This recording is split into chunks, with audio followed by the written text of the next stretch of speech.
Welcome to Seeking Sister Wives, Season 5, Episode 11, Seeking a Connection. And I am in the worst mood, and the show has only made me crankier. Or conversely, the best people we've ever seen. Well, I mean, I totally like them all. I am so annoyed with every person on this show. Like, even the people I have sympathy for, I don't anymore. Like whom? Well, like, okay, so like Shane and Danielle are both people that I think are being railroaded in these relationships, but I kind of don't care anymore. Right, because they're awful. I'll say I do not like Justin. We have enumerated multiple times my issues with him not being clear up front, pushing through boundaries, not listening when people say no, that they don't want to kiss or they don't want you to visit. And I actually seem to like him more in relation to how much Becky annoys me. That's really saying something. I mean, so just to be clear, I don't like him. So if you're like, I can't believe you're sticking up for him. No, I'm just saying that there's something deeply wrong with her. So let's go ahead and dive in. So we'll start off with the Davis family. Reminder, if you want to watch us reacting to the episode, Patreon on the $10 and $25 levels, the link is below. You can watch our, I think we call them like Watch With Us or Live or something like that, to all of season 18, Sister Wives, all of this season of Seeking Sister Wives, and we might potentially be testing out a new thing to do a rewatch of Sister Wives with it, but that's not a long-term guarantee. We are testing the waters. So you can watch those with us on our Patreon, but you don't have to. Sometimes people are like, I don't want the Patreon. Great, I totally get it. I don't follow anyone's Patreon, so I totally understand it. But if you are looking for that, it is available. Okay. Now I'll actually talk about the Davis family instead of just announcing it. Try that again. Okay. So this is Nick, April, Jennifer, and Danielle. We actually don't see April and Jennifer this whole episode. Right. It starts off with Jasmine and Nick going on a horse-drawn carriage ride around somewhere. Very much in a city. In a city. I had a lot of questions about this carriage ride because, well, for a couple of different reasons. One, it looked like they were in downtown Denver to me. So I Googled Aurora horse carriages, because that's where they're from, and it does look like it's very likely that they did it in Denver, or there's another couple options. I think I might have found the place that they went to because I think I recognized the carriage. But the reason I looked it up was because I wanted to know, how long is this carriage ride? I've done the mule carriage ride in New Orleans. Didn't we do that together? Yes, we did. I forgot about that. And it was like maybe 10 minutes? I mean, it was short. Yeah. 10, 15 minutes. It was lovely. The animals seemed well cared for. I know there's a lot of controversy around that, and I don't really know enough to know. Anyway, we're getting off track here. My point was, I don't think they're normally like 2 hours long. Right. And so the fact that they were making out by the end of it was like, oh yeah, we gotta really connect deeply with your mind and soul before we make out. I'm like, okay. But his sex is so special. Oh gosh. Everything about this date. So she shows up, she's in a dress, nothing wrong with the dress, a lot of boob, a lot of leg when she sits down. It kind of, when it sat down, because it had a slit up each leg, the center piece just kind of went between her legs, so it was a lot of leg. I'm not saying there's anything wrong with that. It just didn't seem, because then they're like, well, you can't get to my body till you get to my mind. And he's like, well, that's great, because I want your mind, baby. I want your psychology. And then they started kissing, and I was like, yeah, I kind of feel like the more you have to say these things, the more it is not happening. And once again, a dude who just says whatever the woman wants to hear and then does whatever he wants. And they kind of go along with it. So they talk a little bit, what was that? I wrote down something.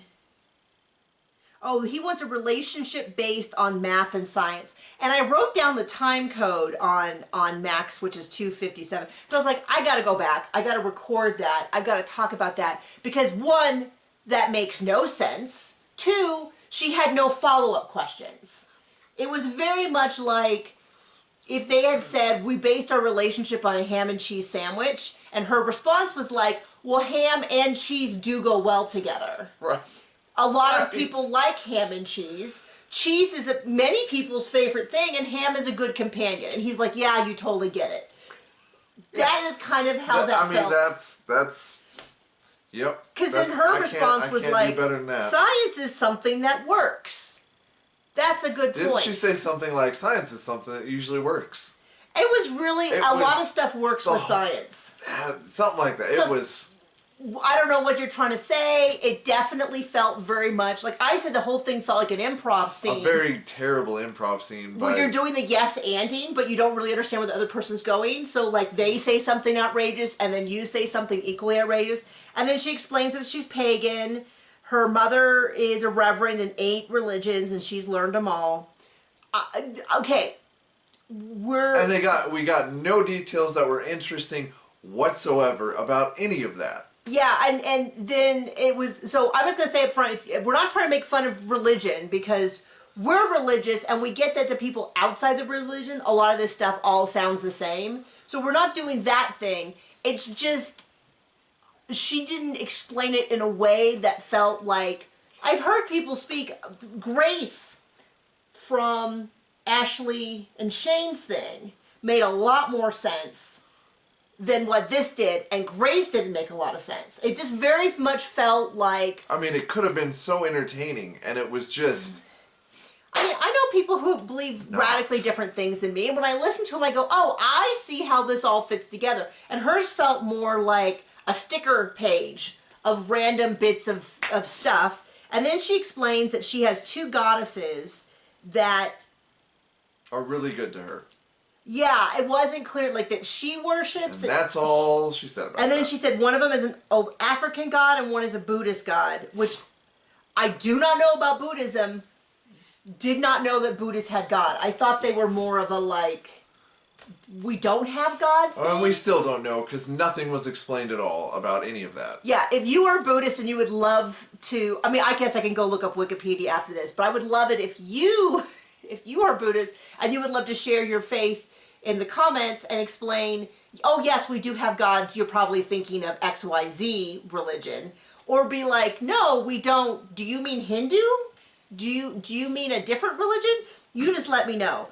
And then they get into the whole, I'm not all about physical, I'm about psychology. And she's like, well good, because you can't get to this physical until, and then they kiss. And then they kiss some more. And somebody put up a screenshot on Reddit this morning that was this picture of, this is how he looks the whole time she's talking. And they got a screenshot of him just staring at her bosom. Very nice bosom. I will call out praise when appropriate. She definitely, I mean, I'm sure the slight rumbling of the carriage over the road was exactly what helped her assets on best display. But it was just one of those things where that's why I was like, okay, how long is this carriage ride? Because you can't tell me, like, you can't get to this body until a reasonable amount. And then they're kissing quite a bit on the first couple. That's okay. It's not like she's going to go over for a sleepover. Yeah, I mean, it's just one of those things where, hey, they want to kiss in the first date, it's none of my business. But don't give me a whole speech about how you go slow, you have to know me before, and then start making out and be like, yeah, that's consistent. And yeah, and he invites her over for a sleepover, and she's like, well, I need to take my time. And then they go to, I wrote, kiss, how long is this carriage? Lots of kisses. So if you want to know, if you want a little sneak peek of what our Patreon looks like, that was me during this whole scene.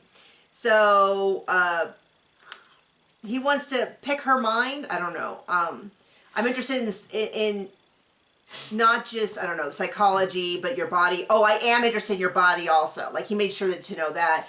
My sex is a powerful thing. Come spend the weekend at the house. So first of all, I don't know. So a big thing right now is getting the ick. Oh, I got the ick from this guy, I got the ick from that idea. And a lot of these, especially the ones I see on TikTok from younger women, are a lot of things like, he tripped.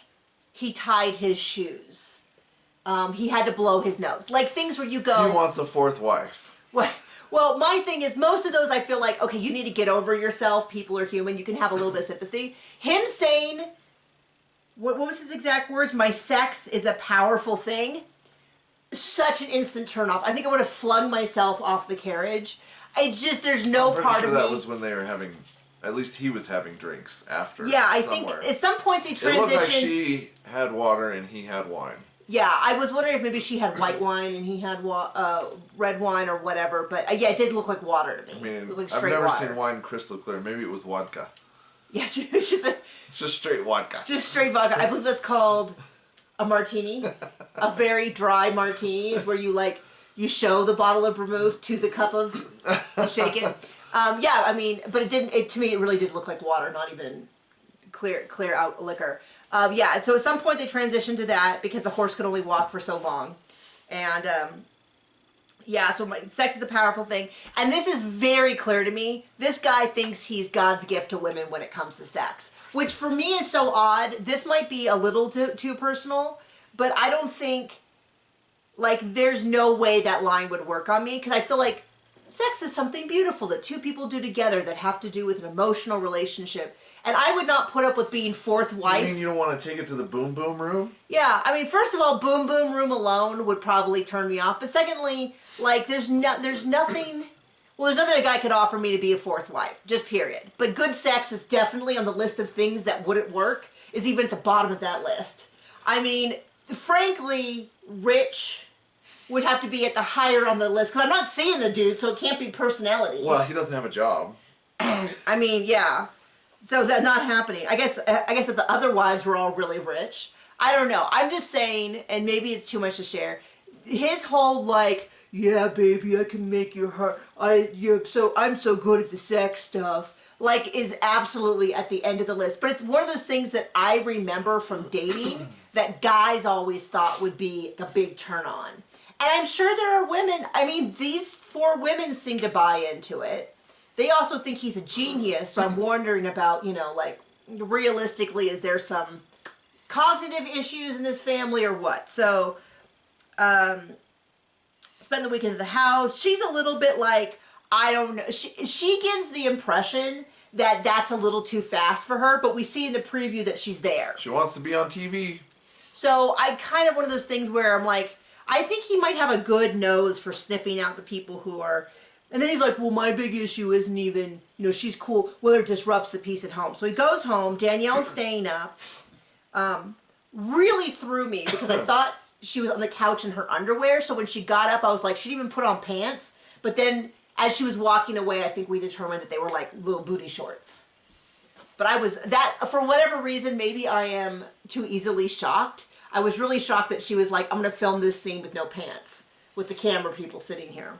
So, Danielle's still up. To me, it's 100% clear on her face that she's absolutely heartbroken. She asks about dating, kissing, and then he says, well, do you think it's okay if she spent the night? I thought, dude, you already invited her for the weekend. Right. Way to pretend that this somehow matters what her opinion is. And I'm kind of wondering, like, how did she feel when she saw that? Was it just for TV? My guess is no, is that she genuinely... So then she says, I really think we need to go slow. I think we need to go slow. We need to go slow. And he's like, great, baby. I hear you. I understand you. I've listened carefully. So you're okay with her spending the night? And she's kind of like, well, I just think we should go slow. He's like, great. Can't wait to have her here this weekend. Cut to a lone interview. Of her saying... I just like to... I think I just say... Just to please people. I just say what what they want to hear, even if that's not what I think. So it's like, either the dude is literally the stupidest man on earth and doesn't understand what she's saying, but I think he is just really good at knowing that he can just say, hey, I'm listening to you, and then do whatever he wants. And then he just bulldozes over her. And then he's like, oh, well, since you can't sleep, I know what'll knock you out. Other thing is he does all of his interviews like this. Yeah, I'm really powerful at sex. And I'm like, I'm not sure if he's like leaning in to like connect because that works in person or whether he has bad posture. I don't know. But yeah, they're going to go to the boom boom room and he's going to help. He's going to blank her. Go to sleep. Oh gosh. I mean, that clearly works with his wives, but it's like just the grossest thing for me to see. Okay, so next up. We go to the land of the Sherwood Sheriff. You know the producers had to be just piddling themselves when this happened. I mean, because it at least was more interesting than their... Anyway, so they're in the middle of doing some interviews about how things are going. This is the day... Okay, so let me give you a rundown on their relationship with Sarah. Sarah and Ashley meet for a single lunch and share a kiss at the end. To me, it felt more like a job interview than an actual, I didn't see any actual flirting, any of that. She explains up front, it's clear to me, well, clear. I think it's pretty clear, though, that they met on a Facebook group for people in a polyamorous, swinger, whatever lifestyle. It could not have been just polygamy, because she had not previously been in a relationship with just a man without a woman. Okay, yeah. That was my impression, is that she was in some sort of group that had a little bit more of a free-loving vibe. I don't know if there was a particular name for it, and they met her there. And then she explained on the date, she's never dated just a woman in a relationship or dated like their vibe. And I don't know that there is anybody else who is doing this thing where the woman has a man and a female partner. I'm sure somebody's doing it somewhere. Well, I mean, clearly they're trying to, but it's not a typical, like we see thruples. This isn't what we would call polygamy. It's not polygamy, because it's a man with multiple female partners, and it's not polyandry, which is a woman with multiple male partners. It's polyamorous. Yeah. But with him locked out of it. Yeah. And the woman locked out of it. Just Ashley gets 2 partners. And I just don't know if that's, I don't even really I get why polygamy seems to have worked in a lot of cultures is because of previously how culture was set up. But taking that away, I don't get what the benefit is in modern times. Now, you can say, well, gosh, why are you being so close-minded? Whatever you do is what you do. I'm just saying your sales pitch, not very strong. You know what I mean? Like, we have a system where I get 2 partners and neither of you get any. And it's very fair, and I won't explain to you why. Because it doesn't work out so well. That's what I want. Okay, so it's the day after, oh, sorry. So she met once for this weird date. They met a second time with Shane, which did not feel like a date. Felt also like a job interview. They met for a third time. Where she giggled like an idiot with the other lady. The third time they meet is not a date at all. It's just to say, can you be exclusive? And to me, it was really clear that Sarah was kind of thrown by how, and somebody pointed this out, which I have to agree with, which is all of these couples are like, can you go exclusive immediately? And all of them are like, hey, we haven't even gotten to a part, like, you know what I mean? Like, it's weird. Like, I don't know if we've ever gone exclusive. You and I just, well, no, I mean, did we ever sit down and have that talk?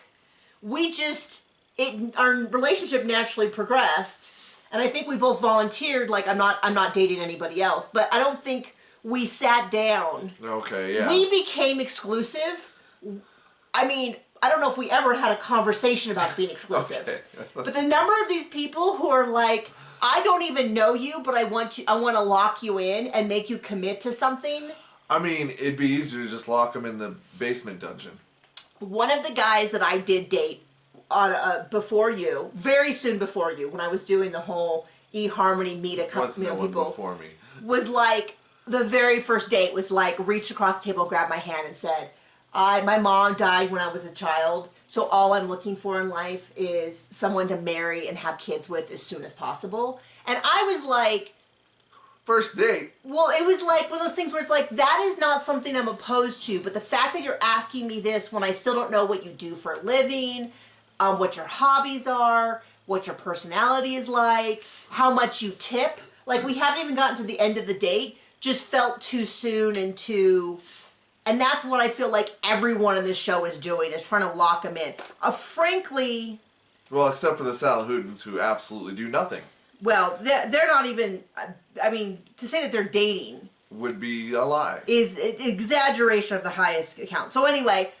The third date, they try to lock her in. I thought she gave a pretty reasonable explanation of like, this is really soon, and I haven't really done this before, but I guess I'm kind of open to it. Well, the next day so this is the next day. This is not a long relationship. So it's going really slow, right? They're interviewing them. In the middle of it, Sarah calls him twice. So Ashley goes, gosh, well, she's called twice. Maybe we should call her back. And producer's like, stop everything. Call her immediately. They know what's up. They've got the vibe. Yep. They knew. And Shane knew, too. And this is what I'm getting with Shane is, if he doesn't want to do it, which by all intents and purposes... He doesn't want to do it. Everything except for his mouth says he is completely and utterly against this. Anytime he speaks, other than saying, yes, I want this, his attitude is, every woman is trash, every woman is awful, they're all trying to take advantage of him, and I feel like he just needs to be honest. I mean, he is very committed to this lie, but I really feel like it's one of those things where either he has to say that, or his wife will leave him, and so he just keeps sabotaging. So she calls up, Sarah comes over, she just says, this just seems too intense, this is too much, too fast. I thought it was, well, first of all, it's incredibly rare in this show to actually break up with someone. Not over text. Well, a lot of them, okay, so there's different levels. Breaking up in person and actually telling them. Below that is texting. Below that I would is say a phone call and then texting. Phone call, texting, ghosting. Somewhere in here is ghosting, but eventually explaining. Below that is ghosting and never explaining. In one of the early seasons, the girl faked her death. What? Do you remember that? No. I'm trying to remember the name of the family. Her name was Jennifer. And she was this kind of hot mess. And she faked her own death. They were supposed to come out and visit. And then they eventually convinced her to come out and visit. It wasn't the Briney family, was it? Wow. Okay. I mean, it Add was that to the list. Of crazies. Yeah, way down there is faking your own death. So I'm going to give her kudos for actually going and having this conversation. And having to have the conversation with two people. You want to see exactly why I have a problem with a lot of this polygamy and all that, is exactly this, which is she now has to come. Shane broke up with Sarah for Ashley. Well, Sarah broke up with Ashley, and then Shane managed Ashley's side of it. And then was like, well, she's I mean, my impression of what he said was she's awful, she's terrible, she's... what did you call that? Leading us on. He swapped his anger for his wife and her stupid decisions. Yeah, to this person who had no right to be. I mean, I don't even think they really had great chemistry. He had one conversation over dinner with her one time, and he keeps cursing. Oh, it's just so I'm just so effing angry, and how could she do this to us? And it's like, dude, you don't want to be in this, and you're mad at your wife, so maybe put your anger there, because that would be worth watching. Getting these crazy people what they deserve. If he just sat down and said, "This is why I don't want to do this. I don't think this is working." Okay. Next up, we cut to. Yeah. Are we still on them? Yes, we're still on them. Okay. He doesn't have the tumors aren't growing, or his growths aren't growing, or whatever he's got isn't growing, and he's currently cancer free. Good for him. Well, too bad he's a dummy. Yeah, that's the follow up on the show. Related, yesterday in real life, on Instagram, he shared that he is cancer free. They did something, and he's cancer free. So he's still cancer free in real life. Okay. The baby, who, I don't know if I mentioned, the baby's name is Psy, as in psychology, S-P... P-S-Y, sorry. I got it written down and everything, which I still think is kind of, I mean, it's not the worst name, but it's also really weird because she's a psychiatrist. It feels a little bit like, well, I should call my son that's the Archer. The rest of it is just normal. Then they have the new baby, Sway, which he was driving you crazy because the baby kept erping up, and he'd be like, wipe the baby's face, wipe the baby's face, get the baby up. Take care of the baby vomit. So, and they're like, oh, we have no time to date. And everyone's like, yeah, we've been saying that. We're so busy, but they're really determined to continue on. I wonder, is that the last time we see them? I wouldn't mind if it was. It wouldn't surprise me at all. So that is them. Oh my gosh, we're really going. Well, it's okay. The last two don't have a lot going on. Well, the Salahoudins have almost nothing. Nothing going on. They go back to their house after the awesome dinner with Mom, and their friend has a decent head on their shoulders and asks them why they shoved it in her face after she's told them that she was not okay with it. Which is exactly what I said. This is exactly what I said was, hey, we get it. Your mom is not into it. I also get it. You're an adult. You can do what you want. But why do you keep, like, the first time Mom was on and she was like, if you're lonely, get a dog. If you need more support, have therapy. So from the first time we saw them on TV, we knew where she was. And then 2 more times. They've done 3 the more same times? same exact stuff and nothing new. And they go out with a little kid one time and then make fun of her after, and that's The whole extent. wraps them up. So the mom fight was the first 2 times we saw them, and then we had another mom fight, and now we have the third or fourth mom fight, depending on how. And I just kind of go, she's made it clear what you want. If you want to go ahead, then go ahead. Leave her out of it. And as I think the friend's name, she referred to herself to call me Joe, but I think it was Jahari was her full name. But anyway, Joe kind of was like, maybe you stop bringing it up to her. And she also said, like, each were pushing boundaries, each were pushing each Disrespectful. other's buttons, and that's what that led to. Like, And they're right. I mean, she's right, and I kind of feel like I'm glad. This is my favorite part of the show is when somebody comes in. I don't think they're going to do a reunion. I don't know why they stopped doing reunions, because they used to do reunions, and then I think they stopped because of COVID, but they haven't brought them back. But that is what I want to see, is I want to see friends and family and an interviewer be like, why do you keep having to, and he's like, well, I want to do this with my mom. Okay, well, you want it. Guess what, buddy? There's a lot of things in life we want that we're not getting. We'd like $1 million. Far as I know, that's not happening right now. Oh no! So I'm going to continue to fight with everyone because I didn't get the money I felt I deserved. So that is all of them. Yep, that was a very long explanation for the nothing that happened in the episode. Yep. Okay, next up is the Ryan family, Becky and Justin. I want to make this really clear because I have a lot of criticisms of Becky this episode, but I want to be really clear. I don't like, I'm not pro Justin in any of this. I don't like that he wasn't really clear with his date before he went on a date with her, that he was polygamous, that he then went on a date with her, which we didn't see, the first one, and didn't tell her the whole date. I think that's really weird. He went on a second date with her, and then she said no, she didn't want to kiss, and he kissed her anyway, and then was like, no tongue. But I have to say, there is something deeply unsettling about Becky that really makes Justin look well-adjusted in comparison during really his date. Saying something. And that is grading on a very poor curve. This is not, so I just want to be clear because some people are like, well, I can't believe that you're, no. We don't like anybody. Don't like anybody. So the sister-in-law and the daughter are there. I was trying to figure out who the sister-in-law was. It really bothered me because They don't introduce anybody. well, they didn't really explain who she was, because the sister-in-law, obviously there's a couple of different options. It could be Ryan's sister, or it could be one of Becky's brother's wives. And I'm guessing it's one of Becky's brother's wives because I assume Justin's sister would have been raised in the same church as them. Mm. Because she seemed really confused about polygamy and how this would work and going on a date. And I have mixed feelings about when they do that, because on one hand I go, yeah, we get it, you're confused about polygamy. We all are. But on the other hand, I also am like, it's nice to hear somebody acknowledge that this system doesn't really work. Like, this is all weird. It is nice to have someone in that represents the viewer in this experience.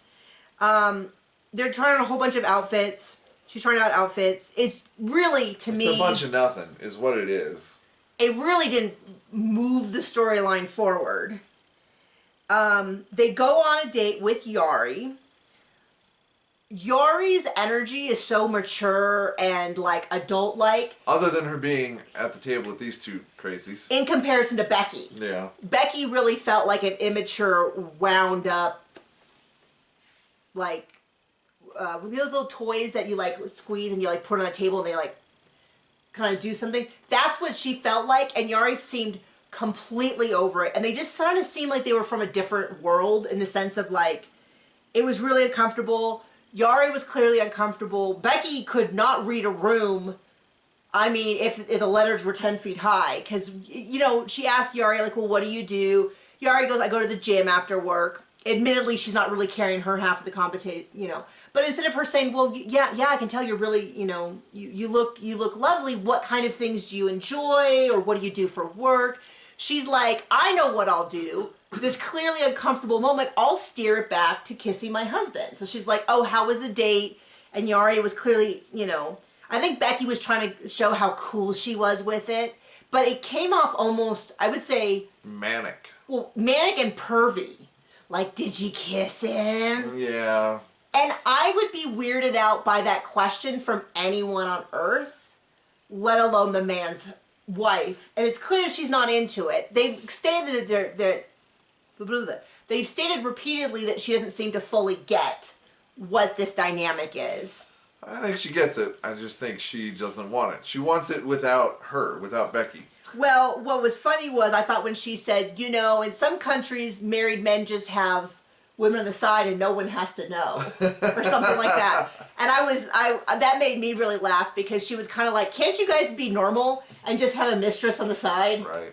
Is what I really felt that she was doing. She's like, this whole camera thing and talking about it. So Becky asks about the kiss and Yari admits it. And then Justin's very much to the camera like, she shouldn't have brought that up. That was really uncomfortable. I wish she hadn't brought that up. Like, no. And then, like, then their energy levels between Justin acting like kind of what I would expect a man his age to act like on a date versus Becky's level really brought it down to like 15. Did he even talk on the date? He didn't say anything at the table. He just looked completely uncomfortable with everything. Yeah, well, he said, I really feel like they should have the opportunity to talk. But I kind of feel like, well,